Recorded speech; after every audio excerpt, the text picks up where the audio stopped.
रहे हैं। तो हमारे ही लोगों ने, भाई अंग्रेज किसकी मदद लेते थे, जरा जोर से बोलिए। मुगल यहां किसकी मदद लेते थे? कुछ लोग नवाब बनने के लिए कन्वर्ट हो गए, कुछ जागीरदार बनने के लिए कन्वर्ट हो गए, कोई तीमारदार बनने के लिए कन्वर्ट हो गया, कोई चौकीदार बनने के लिए कन्वर्ट हो गया, कोई सेना में भर्ती होने के लिए कन्वर्ट हो गया। मुगलों ने भी यही काम, अंग्रेजों ने भी यही काम किया। अंग्रेजों ने जब पूछा यहां के लोगों से, भाई हमारे लिए और क्या खतरा है? बोले साहब एक बहुत बड़ा खतरा है। बोले क्या? बोले यहां हर परिवार में कम से कम 5-5, 6-6 हथियार है।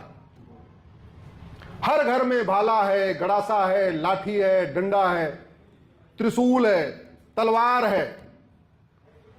और अभी तो ये बटे हुए हैं, किसी दिन अगर इनका मूड अगर ठीक हुआ और ये अगर अपना लाठी भाला गड़ासा लेके निकले, फिर यहां रहना बड़ा मुश्किल हो जाएगा। फिर आपने जो पुलिस बनाई ये काम नहीं कर पाएगी। तो अंग्रेजों ने कानून बनाया। उस कानून का नाम है आर्म्स एक्ट।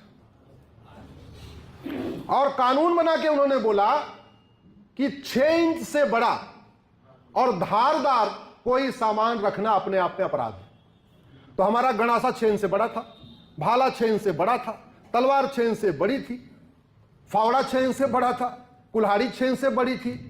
एक कानून बना के उन्होंने हमें निहत्था बना दिया। अंग्रेज चले गए तो बाद वाले अंग्रेज आए, जिनका कपड़ा वहीं अंग्रेजों के यहां धुलता था, वहीं प्रेस होता था। उन्होंने उसी कानून को, ये बस पहला वाला पन्ना बदला, अंदर का सारा माल वही। और जो पूरा अंग्रेजों का कानून था, इसका नाम रख दिया आर्म्स एक्ट 1959। आप मुझे बताइए, भारत का संविधान हमें धार्मिक स्वतंत्रता देता है कि नहीं देता? देता है 100%। हम लोग दुर्गा जी की पूजा करते हैं। दुर्गा जी का मुख्य शस्त्र क्या है? तो हमें तलवार रखने का अधिकार मिलना चाहिए कि नहीं?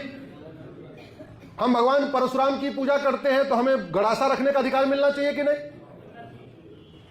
हम गणेश जी की पूजा करते हैं तो गणेश जी का मुख्य शस्त्र है कुल्हाड़ी, हमें रखने का अधिकार मिलना चाहिए कि नहीं?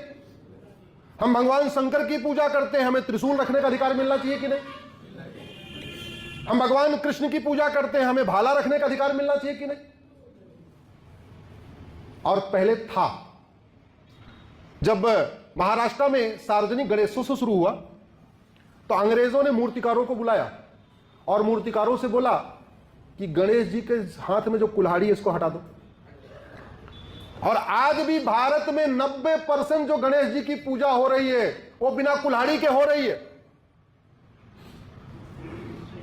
जाके एक बार अगर आपके घर में गणेश जी हो देखना, एक हाथ में आशीर्वाद, एक हाथ में शंख है, एक हाथ में लड्डू है, एक हाथ में मोदक है, एक हाथ में फूल है, कुल्हाड़ी है ही नहीं है। ये अंग्रेजों ने गायब करवाई थी और आज भी चल रही है। आप बताइए, अगर दुर्गा जी का शोभा यात्रा निकल रही है, 500 लोग साथ में चल रहे हैं और सबके हाथ में दुर्गा जी का शस्त्र हो, तलवार, किसी की हिम्मत है पत्थर फेंकने की? शिव बारात निकल रही है, 500 लोग चल रहे हैं, उसमें से 200 लोग भी त्रिशूल रखे हुए 6-7 फीट का, किसी की हिम्मत है? पुलिस की जरूरत है क्या? प्रशासन से जरूरत है क्या?